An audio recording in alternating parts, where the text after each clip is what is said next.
Okay. Welcome, everybody. This is the fourth webinar of our series 2020, a year without public space under the COVID-19 pandemic. My name is Hendrik Tieben with Luisa Bravo from the Journal of Public Space and a range of partners, including UN Habitat. We organize this series to learn from different experiences and approaches under the pandemic. When designing the series, we had the idea to reserve the last session, basically this one of the month, to address questions of attendees that otherwise we didn't have time to address in the other webinars. You will see that on Zoom you can use the question and answer, the Q&A function, and send us your questions. And our moderators, Yin-Fen Chen and Stephanie Cheung, will read through those questions, and some of them will be chosen for the roundtable. But as the time is usually limited, we cannot answer all questions, and so we collect them from all the webinars, and then each time at the end of the month, we make those special sessions, like this one is the first of this kind, where we pick out some of those questions that we haven't addressed before, and then invite speakers to answer to those questions. Now, before I give the word to Luisa Bravo to introduce today's session, I want to announce just the program of the next month, because we are basically now completing the circle of 4 webinars for May.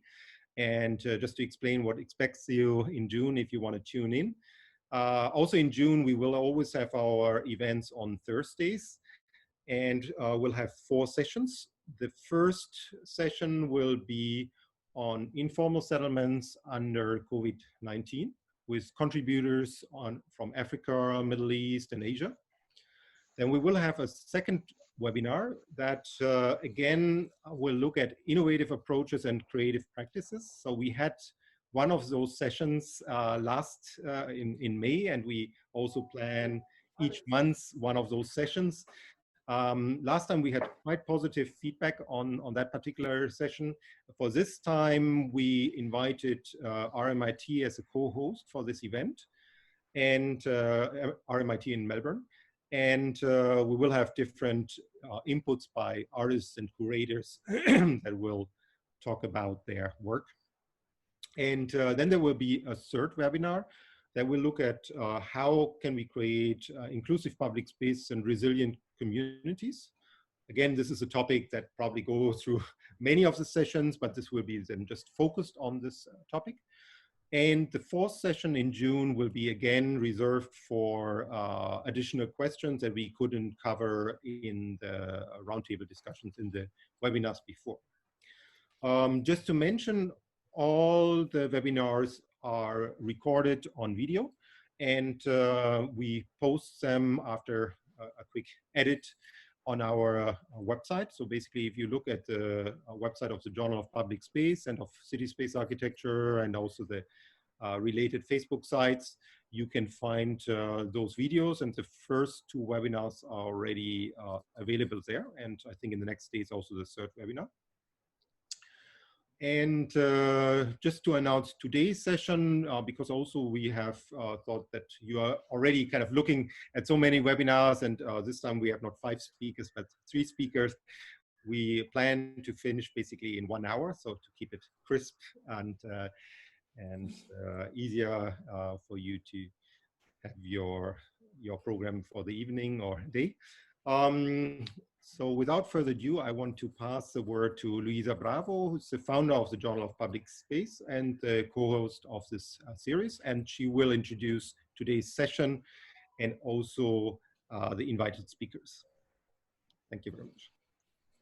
Thank you, Hendrik, and welcome to this 4th webinar to all attendees, and welcome to our speakers.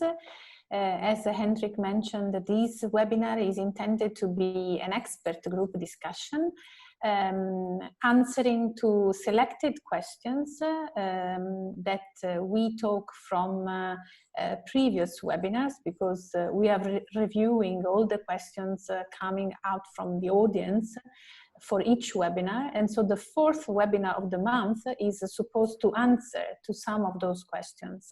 But of course you can ask questions during this webinar, because we will reserve, I think, the last 10 minutes also to answer to the questions during this present webinar.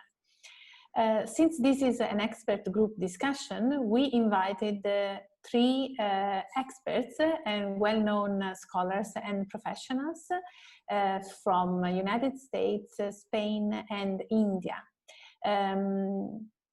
We have with us Lance J. Brown, who is the president of the Consortium for Sustainable Urbanization based in New York. That has an amazing curriculum and a quite extraordinary career in academic and urban design research and activities. He's also working on civic vision, civic spirit, and has accomplished many significant positions and awards in the US. With his Consortium for Sustainable Urbanization, he is very close to UN Habitat, and he also participated in the Habitat 3 conference in Quito, and later joined the 9th World Urban Forum and the 10th World Urban Forum. The Consortium for Sustainable Urbanization is one of our partners. He was with us at the 10th World Urban Forum in the exhibition space coordinated by City Space Architecture and the Journal of Public Space. Then we have Miquel Marti Casanovas from Barcelona.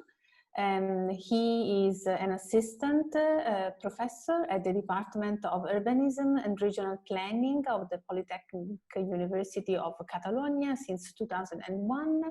He's an expert in the evolution of public space in Barcelona, and he has also worked on this research for other European cities, but also American and Asian cities.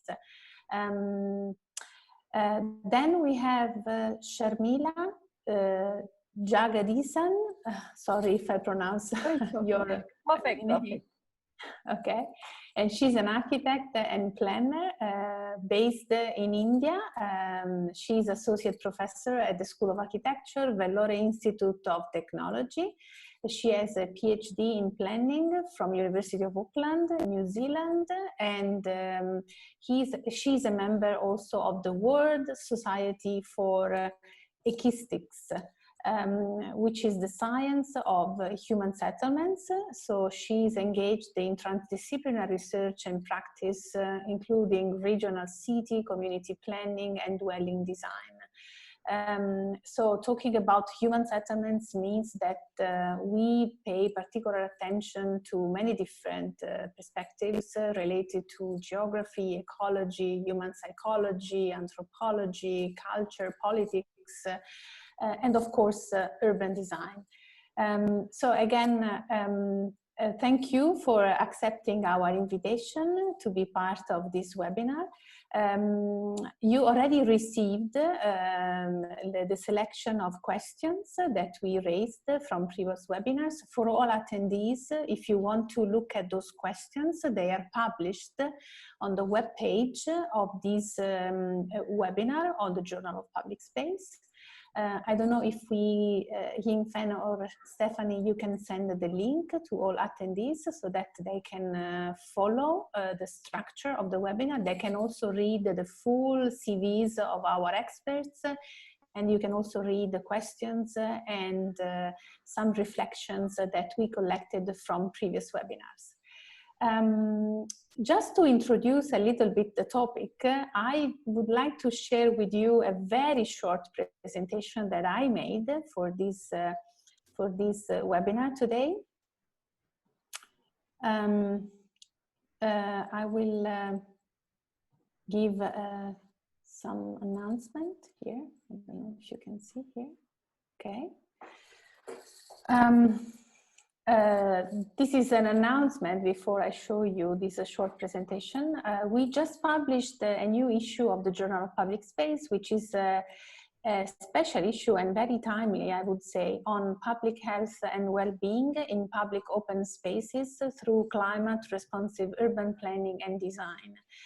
This issue was started and was arranged long before the start of the pandemic, and so it is not related to COVID-19. But it collects very interesting case studies from different cities: Nanjing, Viterbo, Oulu, Tokyo, Chennai, Metro Manila, Singapore, Shanghai, and Rwanda.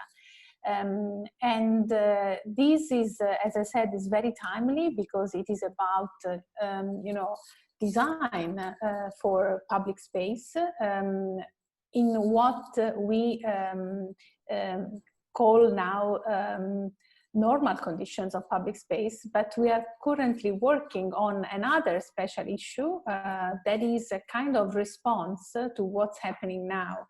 So it will be related to the what the experts now call the new normal.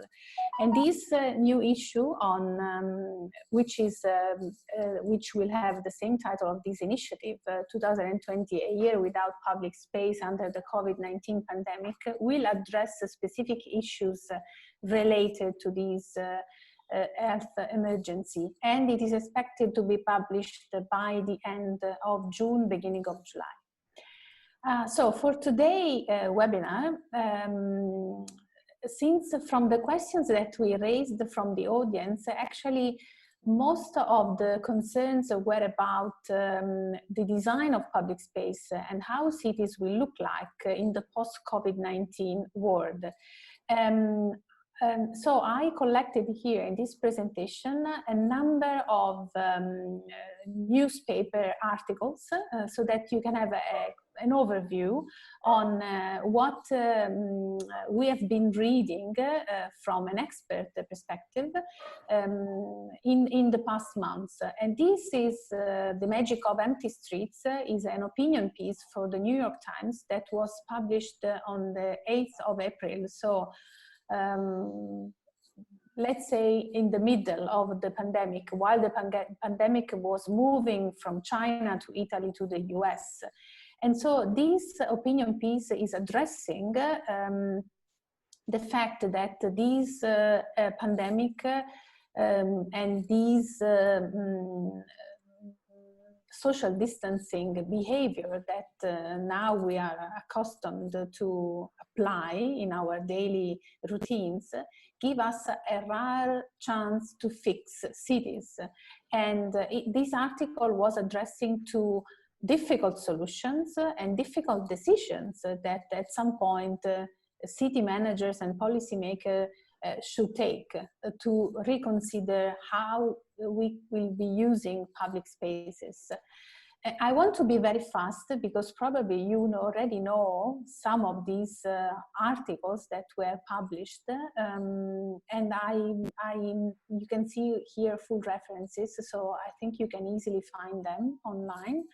But basically, the discussion is around cities without cars.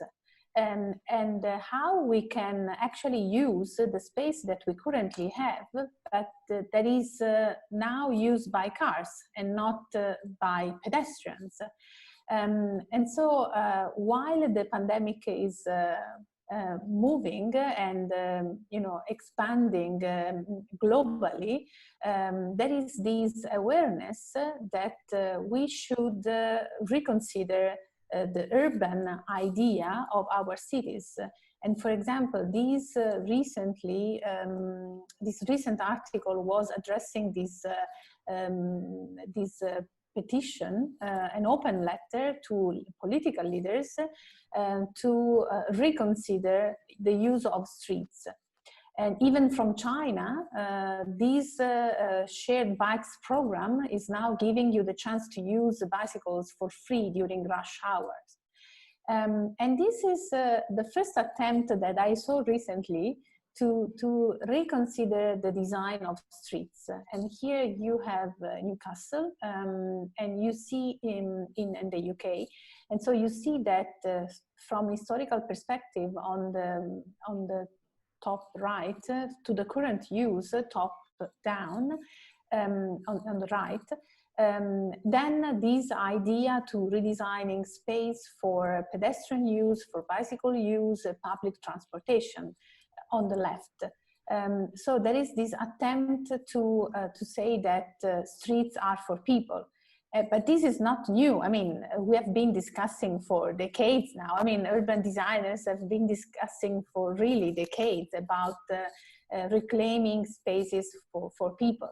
And for example, in Paris, the beginning of January, the mayor of Paris announced this very challenging program, City of 15 Minutes. This is also something that is not new. I mean, the idea that you can find whatever you need in the city in just 15 minutes walk. But it is now becoming a trend, let's say. Now is coming back as something that should be really addressed as one of the main ideas that we should put in place. And recently, since I'm from Italy, recently Milano was presenting this very challenging plan to turn 35 kilometers of streets for cyclists and pedestrians. And as you can see, even Greta Thunberg retweeted the news saying that actually this is one of Europe's most ambitious plan. But again, this is not new since Milan started back in 2018 a tactical urbanism program called Open Squares in collaboration with Bloomberg Associates and National Association of City Transportation Officials and Global Design Cities Initiatives. Also, Milano established several years ago the Resilience Office as part of the 100 Resilient Cities initiative powered by the Rockefeller Foundation.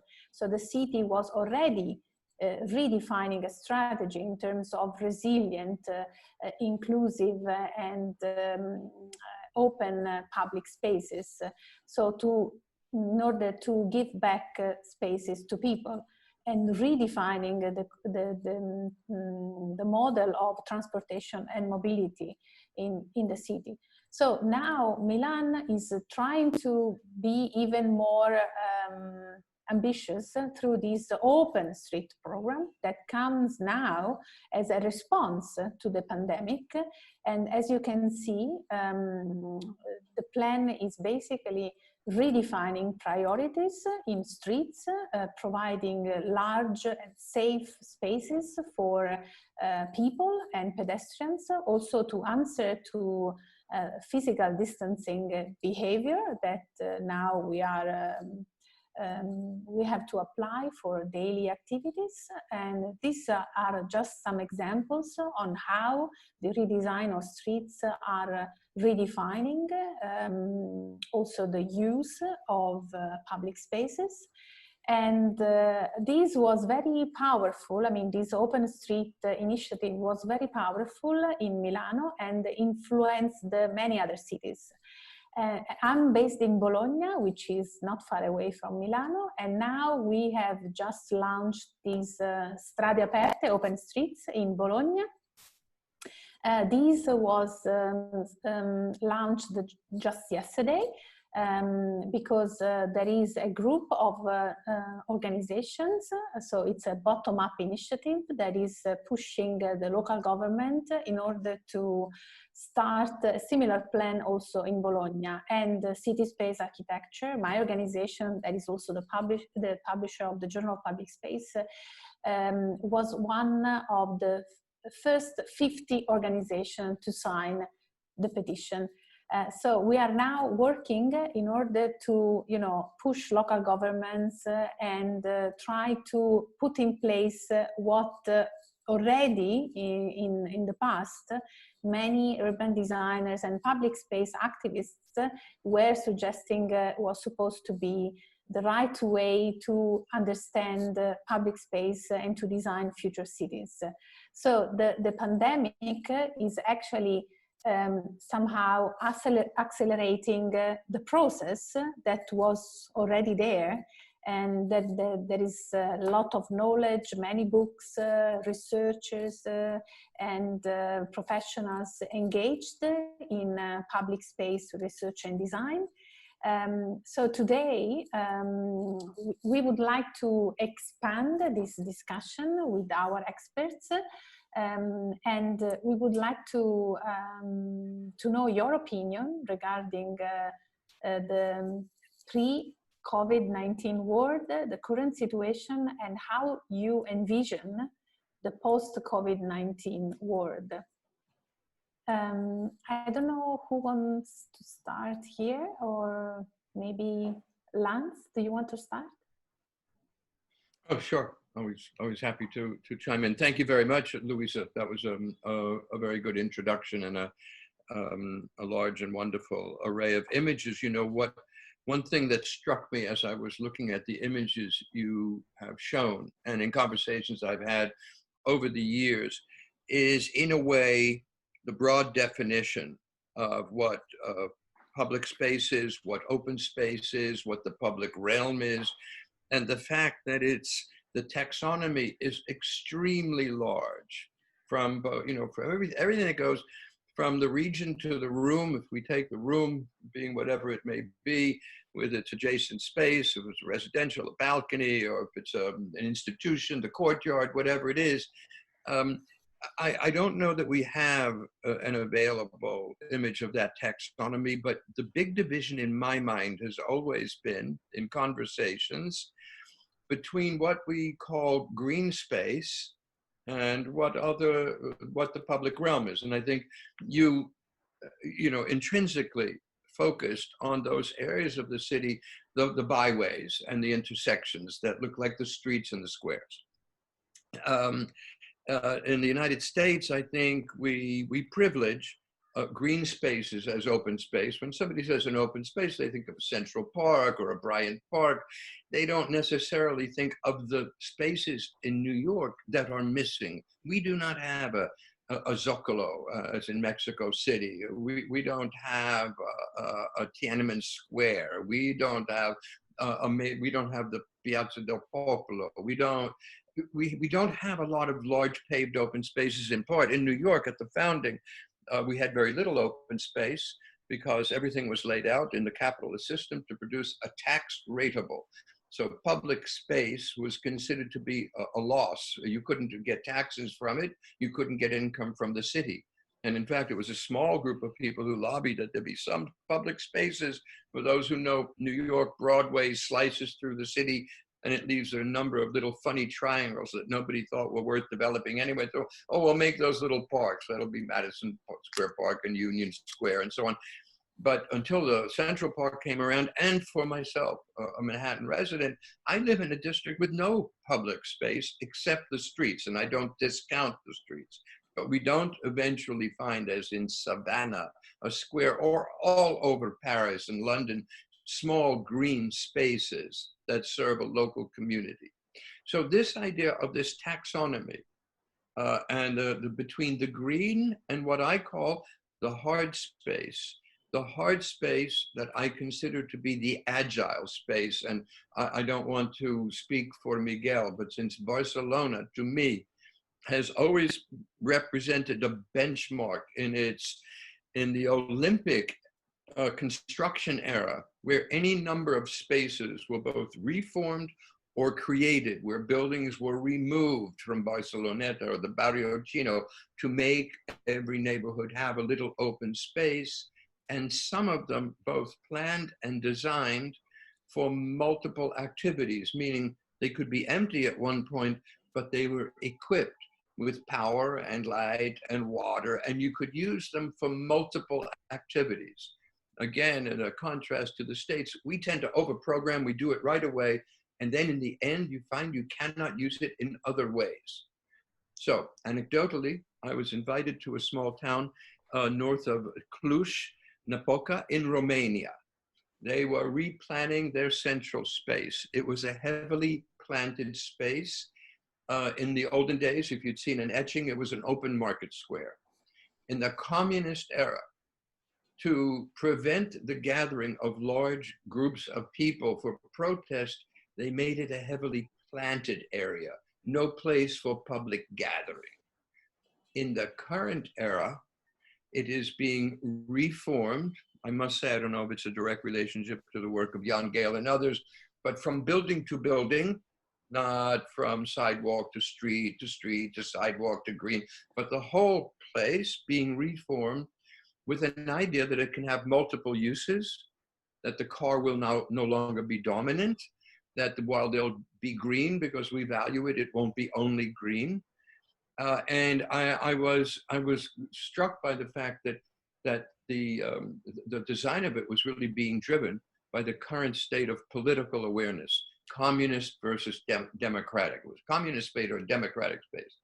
So it seems to me, as you have shown, that we need to approach the nature of space, be it now for the pandemic or the long term, with greater agility, with an understanding that it may not be a constant, that we may need in our multifaceted society the ability to use any space for more than one purpose, while at the same time balancing basic needs. And we have now the greatest opportunity. It's kind of, for want of a better word, open season on rethinking how we're going to use what I think is the most valuable space we have, which is the space that we share. I'm going to close with one little comment. We can revisit it. But for those who are familiar with the city of Zurich, Zurich has out of the mayoral office a director of public space. The director of public space is the most powerful person in that government, because nothing can happen in the public realm without the director of public space reviewing the implications, be it by a utility or a vested group, that it comes under that umbrella with the most sophisticated analysis and management for how that space will be always the best it can be. So that's a quick response, in a way, Luisa, to your request for an opening. I can go on, so I'm going to stop for a moment so Hendrik doesn't go crazy with a brown shut up and give the floor. But I'd be happy. I'm looking forward to continuing this conversation through the hour. Yeah. Thank you, Lance.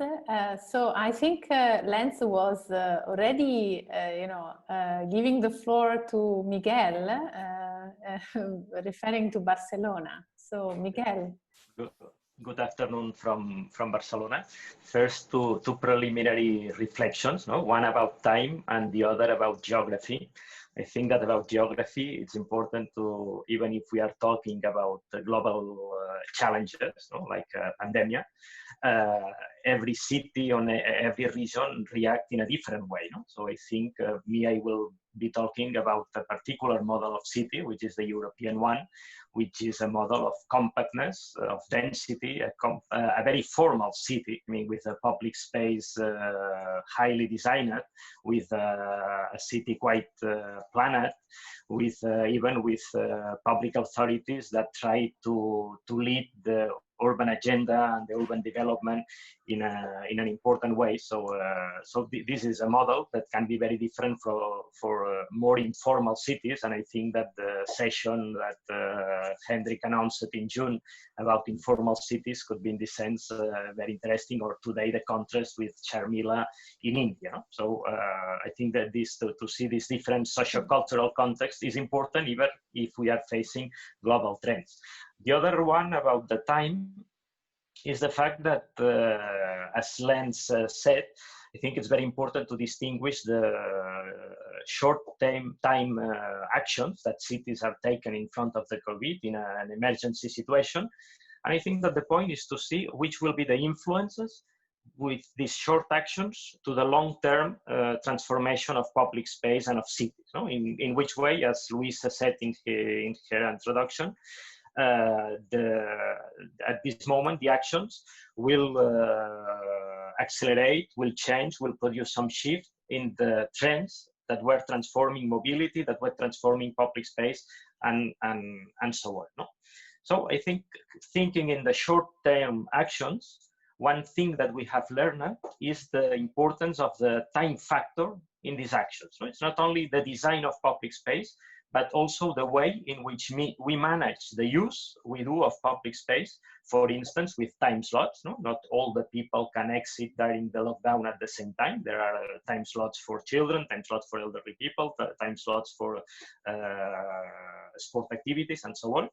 Or the fact that we can regulate the time we spend in a particular public space. In the future, in a beach, maybe, or in a park, we will not be able to stay more than 2 hours to let room to other people to use this space. So, I mean, or the fact that the online work can help to extend a little bit the time schedule of entrance and exit from the work to avoid the peak hours in the public transportation, or so on. No? So, I mean, there are many measures, many actions that are related not to the design, but to the management of the public space using the time, the factor of time.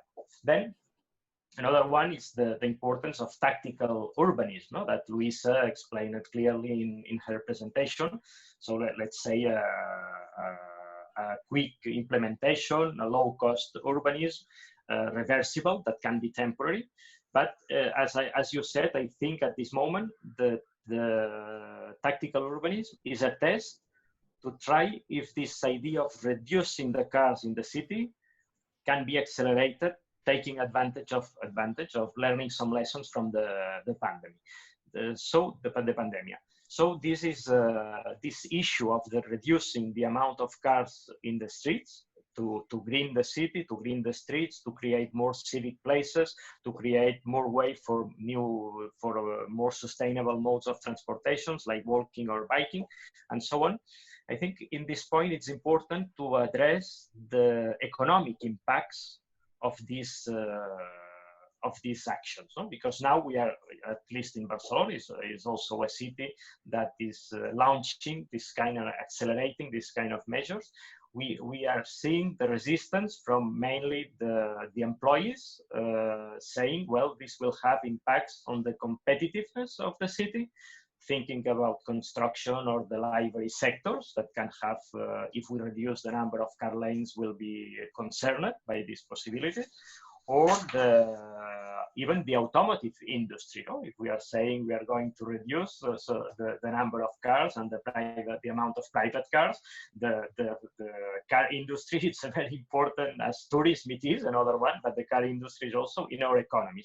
So I think it's very important to assess in some way which will be the impacts of reducing the car in the city to sustain the discourse about the reduction of the cars, which is for me a very important point concerning public health in our cities.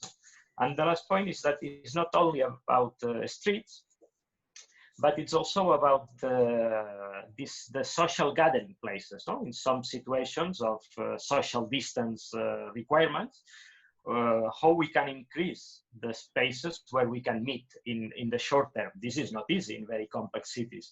Sometimes we can use tactical urbanism and say we are going to close some streets during the weekend, so we are using traffic space for gathering places.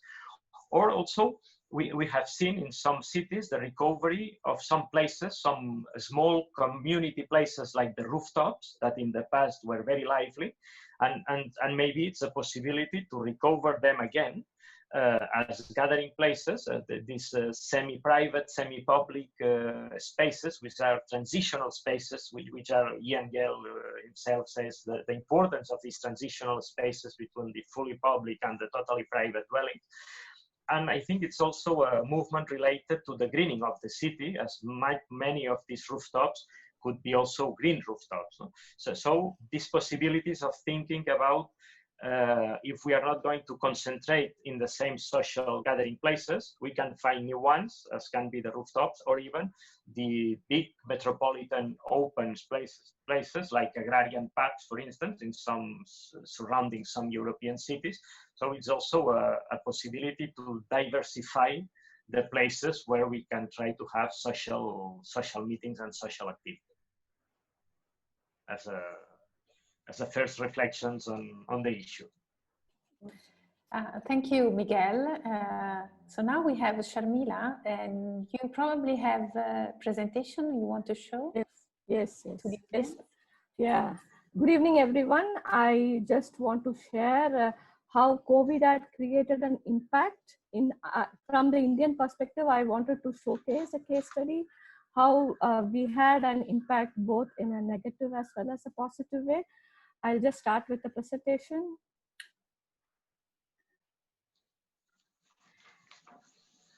Yes, basically I'm an architect and planner, and right now I'm working as an associate professor at VIT. And I really have to thank the organizers, City Space Architecture and Chinese University of Hong Kong for giving me this opportunity. And also special thanks goes to Luisa Bravo and Hendrik Tieben for having this discussion more productive and giving me the opportunity. And the main objective of this presentation is I just thinking about the impact of COVID. I just have a few questions in my mind. Are our cities designed for efficiency? How would COVID-19 affect the planning of our cities and region? Do we need to really reconsider our approach to planning? Because as a planner, I'm just thinking and pondering about these questions. And looking at the corona statistics in India at a glance, India ranks almost 10th, and you know the population of India is about 1.3 billion people and having a density of about 26,000 people per square kilometer.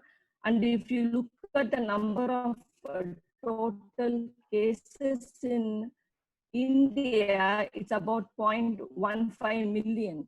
And the government of India has started a nationwide March 24th, and to prevent the mobility of this 1.3 billion people across the country, which is it's a very challenging to the government of India. But I have to say we owe a tremendous debt of gratitude to all the heroes of our country, the policemen, the doctors and nurses, the sanitation workers, and even the military force have to be come into this picture, because people doesn't understand the impact of COVID in rural areas, and they have to create awareness every time to time to know the impact of these diseases and the spread of the diseases.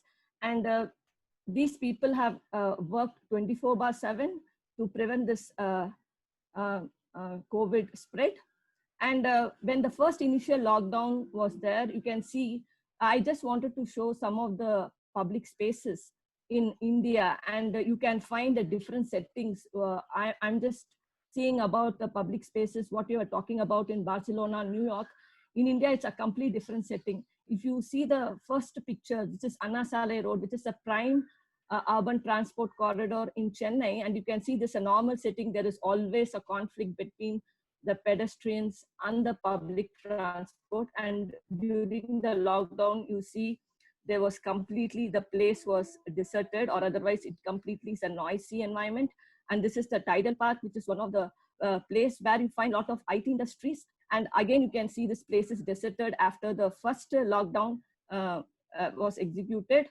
And this is one of the prominent public spaces in Chennai, which is a Marina Beach, which is considered to be the world's longest second beach. And people in Chennai has only certain public spaces to access, because we are devoid of public spaces. And this is one of the greatest assets, this beach. And you can see the scores and scores of people coming in weekdays and during the weekends. And after this COVID, this has created a huge impact, because you can see the ghostly appearance of this same beach during the lockdown. And having a diverse community, we have a different type of religions, starting from Hindu, Muslims, and Christians. We all live in unity and harmony. And this is one of the temple in my neighborhood, which is a very Kabalishwara temple. And you can see the vibrancy within this public spaces. And this congregation of people, it never happens in a year. It happens every week, or because the rituals keeps on happening every week or every day. And the people used to gather and, to have the spiritual side. It shows the spiritual side of the people in a day-to-day life, especially with our context. And you can see during the lockdown, this vibrancy has completely lost. And after having this lockdown, and you can see the entire, it was a very challenging for the government to keep the numbers really down. And I just wanted to showcase an example of this marketplace, which is called as a Coimbatore marketplace, which is one of the Asia's largest wholesale market in Chennai, which is very popular and has an area of 263,000 square meter, which has got 3,750 licensed shops and 10,000 laborers working. And it was established in 1996. And it is one of the largest market where you get all the sources for the market. They used to sell only the produce like vegetables, fruits, and flowers. And this is where you can see the circled thing. It's a Chennai where the Coimbatore market is located, and this is the map of Tamil Nadu. And the Coimbatore market receives all the services from other parts, like the sources of vegetables and fruits from other parts of the districts and even across the nations. And if you see on a normal day, right, you can see this is the first picture I want to show. It's a normal scenario of the market on a day-to-day basis before the COVID. You can expect the visitors of 0.1 million every day. You can imagine that. And these are the fruits and vegetables. You can see overcrowding and congestion is always a sight in this type of context. And when the first lockdown started, everything was fine and everything was like this similar, and even the numbers were really low. But once the second lockdown extended, what happened was the government of Tamil Nadu, they imposed strict timing restrictions for the people. So at that time it was April 14th, which was we had a very special celebration of Tamil New Year. And people after having this timing restrictions, they had this panic. This wholesale dealers who are coming from other parts of the districts and their livelihood is completely depending on this market. They started having the panic buying of all these vegetables and these things. And you can see after a few weeks, after a week, we found that Coimbatore has got almost 6,000 people. That time on May 8th, the people who had affected by coronavirus was only 6,500. And out of the 6,500, 1/4 of the people, that is 1,500 people, come from this Coimbatore market, because the people was not thinking about the physical distancing at all. For them, it's just they want to buy the thing and just go to their place. And after this, after seeing this number, there was a complete shutdown in the market, and almost many laborers lost their jobs. So not doing anything in the city, and its survival in the city was a bit challenging. They have to go back to their own districts, which is in the rural areas. And the unfortunate thing, what happened is these people, they didn't realize they are carrying these deadly diseases along with them, and leading this market conducive for transmission. And this Coimbatore market turned into a largest hotspot for COVID-19 this time. And you can imagine the May 9th, you can see the statistics of 6,500 people affected. But according to the statistics, which I'm showing right now, it's about 2 days back, I got the statistics, it's about 16,277. You can see the increase which has happened within the last 3 weeks. And this clearly shows there is a strong linkage between the public space and the health. There is definitely a linkage between these two. And as a planner, I'm just thinking, what is the major flaws here in this case study is this, as a planner, I think having a population of 10.9 million, because Chennai has a population of 10.9 million according to 2020 year, according to this year. If you have one centralized market, that was the first major planning flaw, because the planning decision should have been in such a way, they should have been decentralized the market into different areas, so that based on the demand of the product and based on the necessity of the product, if there would have been a hierarchy in the market level or the market sizes, this reduction in number would have happened, and this caused a serious increase in especially in our state. There are other issues in other states, but this case study, this particular public space had caused a huge impact on this COVID pandemic.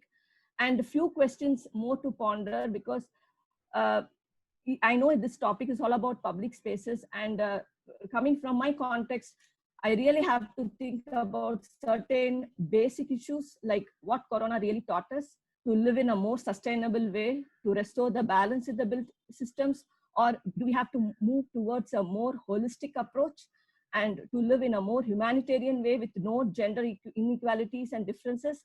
And I would say, as per the Indian context, we had we have to say there is a lot more to say. There is a negative as well as the positive aspects with respect to this pandemic. And talking about the holistic approach, I would say first, being as an individual is not, we are not talking about the body and the physical distancing. Is almost, it really talks about the psychology, because when people are being curtailed not to access the public space, it's really causing a mental stress. And you can see the suicidal rate having increased a lot in our cities. And it's not because because we don't, for example, if I say, you have been showing all the open spaces, squares and plazas. Okay, this is how I wanted to conclude my session. Maybe you can ask questions. I thank you so much for this opportunity. Thank you, Sharmila, for this presentation that is actually opening a completely different window and on public spaces in overcrowded, overpopulated context, as Miquel was pointing before. We should be aware that public space is not the same in different contexts, and there are different conditions at the social, economic, design level also, and there is not this well-established public space culture, as I was showing in my presentation, that we have mostly in Europe or in North America. But public space is still a struggle for many countries. Yeah. And so this pandemic is actually having a very significant impact on some contexts that were already facing difficulties in establishing some design activities related to public space. So, I mean, this pandemic then is generating some significant counter effects, as you were pointing out, also to mental health for people that do not have access, no longer access to public space. Thank you for this overview from three completely different perspectives. I don't know if we want to go to the questions that we collected to the previous webinars, or maybe you just want to say something answering to some of the questions that you think are more relevant from your perspective. What do you think? I would be happy to expand a little bit into an area that I think you raised in the invitation questions for the webinar, an area we haven't touched upon. I'll just put it out there as part of our general conversation. But also I'd like to just comment that the big questions about context are critical. I would imagine most of us are familiar with a rather seminal book written by Edward Hall. It was probably in the late 60s, called The Hidden Dimension.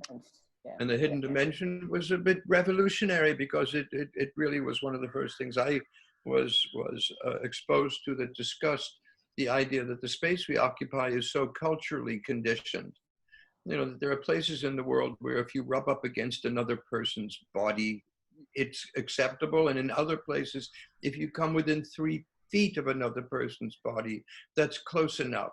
And this is, you know, an international gradient that we have to incorporate in terms of cultural comfort and the relationship of that to the way in which we make and occupy space. But in the big picture, it goes to, I guess, what Miquel said. It's the context. Or it's, as we've just seen in India, it's a completely different context than you would find in the States or in some Central European countries. So that's one whole thing, and I have no desire to see that homogenized. I have no desire to see a leveling of the way we occupy space around the globe. And in fact, again, as I said, there would be anecdote going to that virtual. I have a friend who was invited to China to give talks in 3 or 4 universities prior to the COVID. And of course, the organizers have come back to him and they've said, perhaps because of the COVID, we will transfer these into virtual webinars or Zoom meetings. Would that be okay with you? And, you know, this is a very generous man. I doubt that there was money involved with this. I'm sure it's an academic, you know, invitation. Maybe there's expenses. But, you know, he said, well, let me think about that. You know, not really. He said, you know, I've never been to China. One of the reasons I thought it would be nice to come and speak in China was that I would get to meet people. I would see the context. I'd get some time to travel. So it was multifunctional for him. It wasn't just a matter of a conversation. It was, to put it bluntly, fun. He wanted to have some fun in the spaces he would visit. And what I'm hearing, in fact, in the surveys of people about working at home or working in an office is the part they miss about working in an office is not to do with the productivity. It's they liked going to the office because they liked being with people. And what we're seeing in the States, the virtual, non-virtual, lockdown, virtual capacity, is we're seeing a flood of people, as you've all seen in the news, I imagine, where people in our East and West Coast, they go to the beaches, they don't follow any particular rules. And it's come to me, if I can be so blunt, to say, people would rather die than not be able to gather with other people, because we all know the dangers of coming together, and people are breaching that because the instinct to want to gather together and commune is so powerful. It's up there with, you know, air and water and food. I mean, people, it's a desperate need. Not for everyone. No, of course, there are people who like to be isolated and alone, and that's perfectly fine in the great continuum. But for the most part, people, that's why cities are what they are. It's not only the fact of urban economy that's brought people from the country to the city. It's also that stimulus, the mental, physical, psychological stimulus that you get from being in contact with other people. And I think this has to be taken into large account when we decide how we're going to parse things between virtual capacity, the absolutely miracle of digital ICT communications as we're having now. It's phenomenal. I've had holiday dinners with 20 people that, quite honestly, I'd never imagined to see again in my life from family. It's fabulous. But is it the same as being in a room with half of them in close contact with all of the other sensations that happen when you're in a situation of proximity? So I think we're on the doorstep. We're on the threshold of trying to understand how to parse this, because we have to, because one, we're pushing as a population towards the 10 billion, we're going to be more condensed. We have a whole series of other issues that are that are collateral, but the one about occupying space, public space in general, I think is most critical, and I think we really have to be I know, I'll give you one more example, and then I'll give the floor over in terms of the virtual. I was sitting with another group of experts. We were discussing play in the city, and there were parks commissioners and others. And the conversation was all very interested, playgrounds for children and play fields and all of the recreation. And then somebody brought up the idea of digital and what the digital was. And the group I was with, the experts, they were, I dare say, they were the older group. They were not younger people. And their knee-jerk reaction was, oh, virtual, bad, bad, bad. Cell phones, bad. Everything bad about new technology. It made me think of my parents. There was a person sitting in the front row of the audience who you could see was agitated. And finally, he shot up his hand and said, wait a minute. I want to explain something, and I won't mimic his accent, from Argentina. He said, I came from Argentina 3 months ago. I was very lonely. I missed being with people who do things that I do in Argentina. And basically it came down to, I missed playing soccer.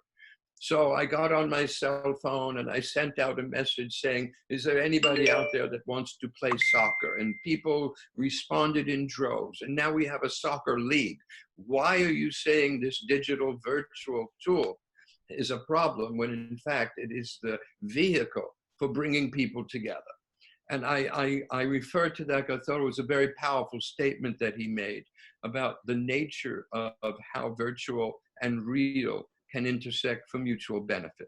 So I think, but I still think, Hendrik, hands up, I'm done. No. I just thought this brought me to one of the questions that somebody raised before, because you talk about the digital situation, and now one of the questions that we had last time that somebody was asking, well, is technology only something for privileged, like I taught most of the time from home at the moment, and it's actually not too bad, right?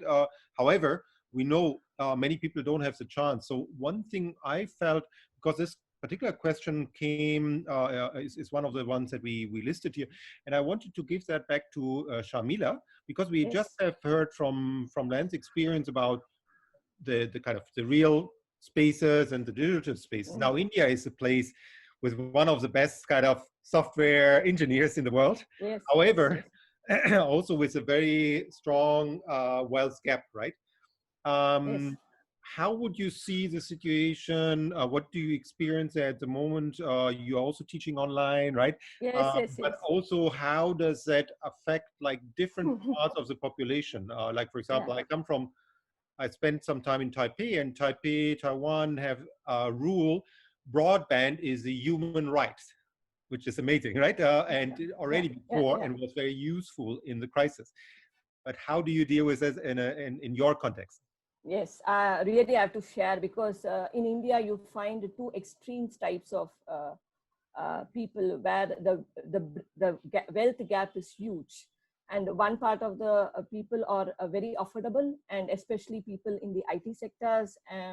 They are in a situation because most of the IT have got a strategic plan that they till 2025 that they are going to work from home, and that really created an impact on the public transport and other private vehicles on the road, which is very serious, because if you have this normal way of working lifestyle, you find all these choking roads, because every IT people used to take their cars and go to their go to their work. Even though they have carpooling and other things, they have a exclusive transport system, but still the amount of people, the density is more, and the capacity of the roads are really less. And also technology, when you're talking about the technology, we have online classes and online things, but my question is how far people in the rural areas can able to afford this network? Because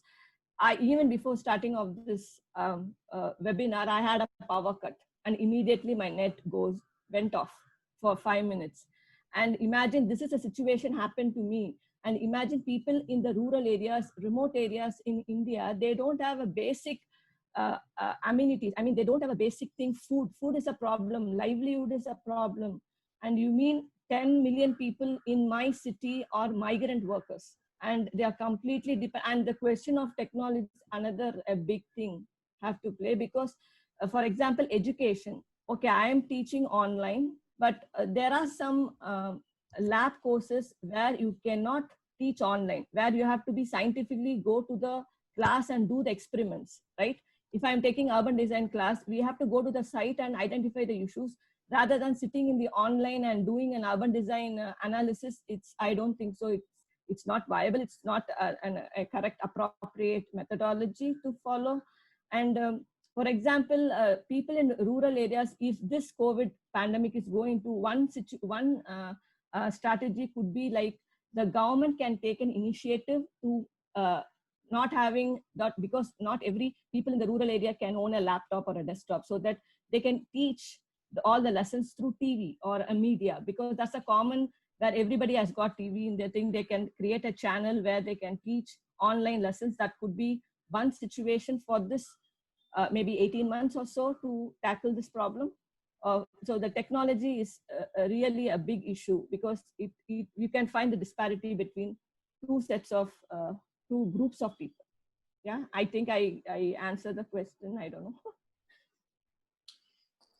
Yes, you did. Actually, it seems that the pandemic will reinforce some of the existing disparities and even enhance social inequalities somehow, since you were mentioning rural areas, migrants, or poor groups that actually do not have access to basic services. So we assume that internet, it is not part of the basic requirements for this part of the population that, I mean, it is hugely affected. Yes. If I could, Luisa, some years ago, I went to that wonderful conference in Barcelona, the Smart Cities Conference. I sat on a panel with a woman who was a very highly ranked woman in the Pakistani government, dealing with social issues. And she said her goal in the next 5 years was to make sure that internet connectivity reached into the furthest reaches of the agrarian regions of Pakistan. That was her goal in life. It was not an unknown circumstance. And as Hendrik said, the internet is now coming close to being discussed as a human right, as housing and water. Defining something as a human right does not mean everybody gets it. It means that the goal is that we know that not everyone has clean water in the free towns in South Africa, or even appropriate waste and sanitary conditions, or appropriate, but the goal stated by the UN, or wherever, that what are human rights: air, water, housing. The internet access has been added to that.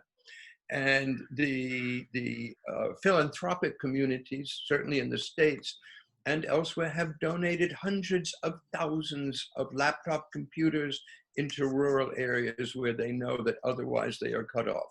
So I think there is a new understanding emerging about this. I don't think, of course, it's been provided, nor will it ever be 100%.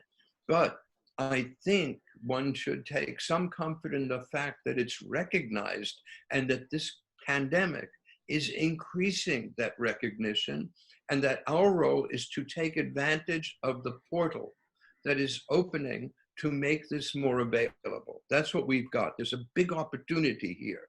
And the opportunity is not only to recognize what is missing, but to recognize how we can provide. Yes, true. Miquel, do you want to say something regarding the Smart City Conference in Barcelona? Because one of the questions from webinar 3 is what is the role of urbanists in this crisis? And since Barcelona is hosting this big conference on smart cities, and now everyone on the planet is relying on internet and IT infrastructure, I think also the idea of a smart city should be somehow upgraded to the current situation. Yes, yes. Regarding the digitalization of the city, I think that it's important what Lance was saying about the internet as a human right, in the sense that digitalization, IT technologies can be very useful at both top down and bottom up. No? So I think top down, they can be useful in planning. I think we are looking a new generation of plans where we are able to plan addressing and treating data about users, about activities, and this can make a more flexible plan, not only flexible public space, but also flexible planning. Then in the management of public space with, for instance, intelligent traffic systems and so on. So top down, there is a clear use of technologies to improve our cities. But also, as Richard Sennett underlines, it's the opportunities bottom up are very important in the sense to building cooperative projects, community projects that intranets and small platforms like Zoom, for instance, can help to this kind of projects. And then I think that the pandemic is showing opportunities, as said Lance, both in the top-down approach and to the bottom-up experiences. No? And the other question, which is not only about digital, but about what was pointing Sharmila, no? About the impact on, should we reconsider the approach to planning? So I think it's the question about density, no? Which is another important one. So because of the pandemic, should our cities become less dense? And this is for planners an important question. And I think probably the answer is not thinking about this desperate need for socializing that Lance was talking about. I think that maybe one century ago, density related with other lacks of sanitary conditions and so on, was a cause of public disease. But nowadays, maybe mobility with pollution and with some sedentary ways of life is more a cause of diseases, of urban diseases, rather than the contagious, infectious illnesses. No? So in that sense, I think it's important to keep the reflection on the density, on the advantages of density in terms of sustainable mobility, in terms of an efficient providing of energy and so on, and that this, to make possible quality of life in dense context, it's important to have a good system of open public spaces. This is the condition, which is not only the amount of public space, but as was said before, a diverse typology of public space, a good distribution of this public space. So I think the point of saying, no, our city should continue to be reasonable dense, but for this, it's important to have the good system of public space, qualitative and quantitative. So maybe we can have the same questions for Lance and Sharmila. What is the role of urbanists in this crisis, so that we have also your perspective? From my perspective is that, for example, in terms of public spaces, I think I'm again talking from my context. And if you look at the norms laid by the World Health Organization, they said that per capita space, open spaces, accessible safe spaces, green spaces, per capita is 9 square meter. But when it comes to my Chennai city, it's only about 0.81 square meter. You can see the difference, and we are devoid of public spaces. But this pandemic has taught people to live in a more sustainable way, because I have even come across many news in rural areas, because when this pandemic started to occur, people in the rural areas having lots of produce, they were not able to transport these produce to other parts of because of lockdown situations and the territorial restrictions. So what they did, they went back to the barter system. Right? They started exchanging the goods within themselves, and in order to lead a more sustainable way. And coming back to the rural areas, what happened is, since we are living in a very densely apartment, where densely household, and people in the affordable conditions, they started to cultivate having a terrace garden. So more of terrace gardens started coming in, where people started to cultivate their own kitchen gardens, right? That's a good start for us, because people started to think there is a lot more connect to nature. And this COVID has taught us there is a hierarchy of public spaces.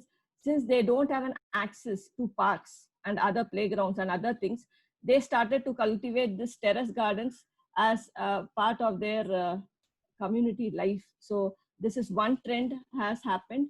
And I think as an urbanist, we can think, because in India, since we have, for us, street is different dimensions. You have talking about the streets, you have a separate plazas and squares in other parts. But for us, street is one of the important public spaces, because it shows different dimensions at different parts of the day, because it shows different settings. And after this COVID, after this lockdown, people started to redefining the spaces, because they are the first time they are looking at the streets without noise, without horns, and the sense of, a good smell and the chirping of birds coming in. And now they realize that they have all the rights to own the streets. Okay, and as an urban planner, I think the street planning has to be restructured, because that is one of the objective of the smart city. They are actually doing a lot of they are working on street planning, how this how different countries have separate right of way for the pedestrians and also for the vehicles. There is no conflict. Those trends are coming up in the upcoming city planning and urban design. But unfortunately, as for the time being, we have very narrow streets. But and these streets have been used both for the commuting of vehicles as well as for the pedestrians. So what we can do as an urban planner, during the weekdays, weekends, some of the streets can be designated only for the pedestrians. Okay, so that the children can access to the streets, they can play, they can express. This is what's happening right now, and I think this should continue. And it's not about the physical distancing, it's about social solidarity. I will not say social distancing, it's a physical distancing, and social solidarity should be there, and it will create a well-being of the community to a greater extent. This is how I'm just talking about from a very small level, the streets, the parks, and we can go to much higher state, rather if we can able to tackle this situation at this current point or a current context. Thank you, Sharmila.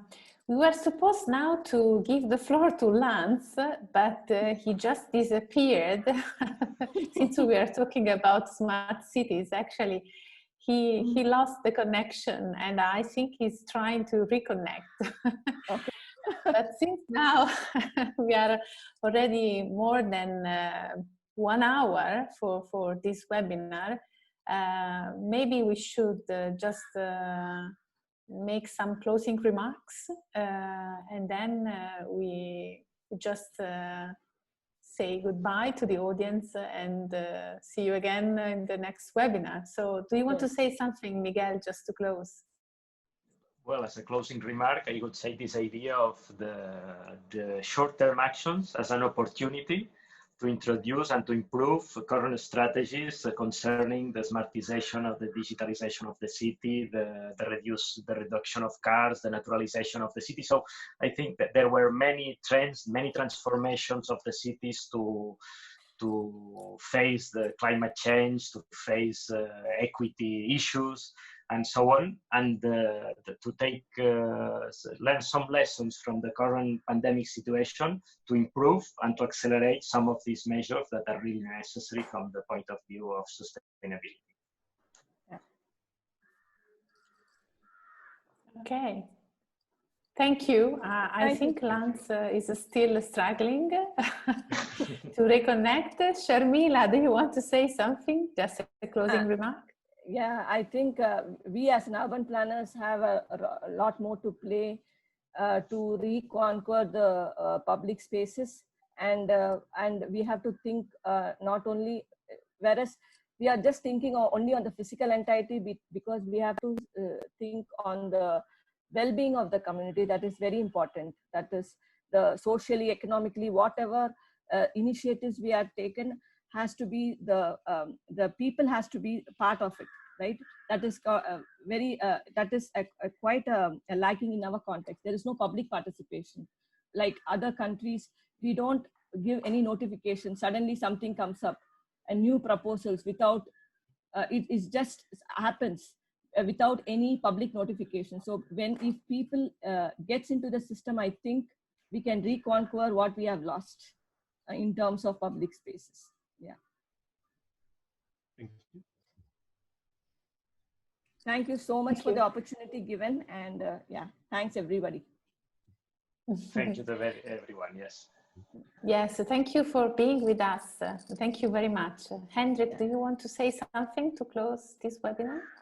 I just want to mention our next session in June, on the first Thursday in June, which will basically look at informal settlements under the condition of COVID-19.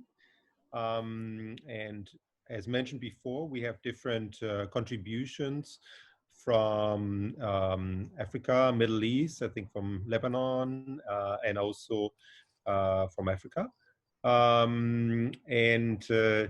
So I invite everyone to join us. I think we will post by tomorrow, all the speakers. That's it, I think, for today. And we will post this session also in several days also on our website. So thank you very much for everybody participating, and our team and Luisa. And also thank you very much for attending this event. Bye. Thank you. Bye. Bye. Bye. Goodbye.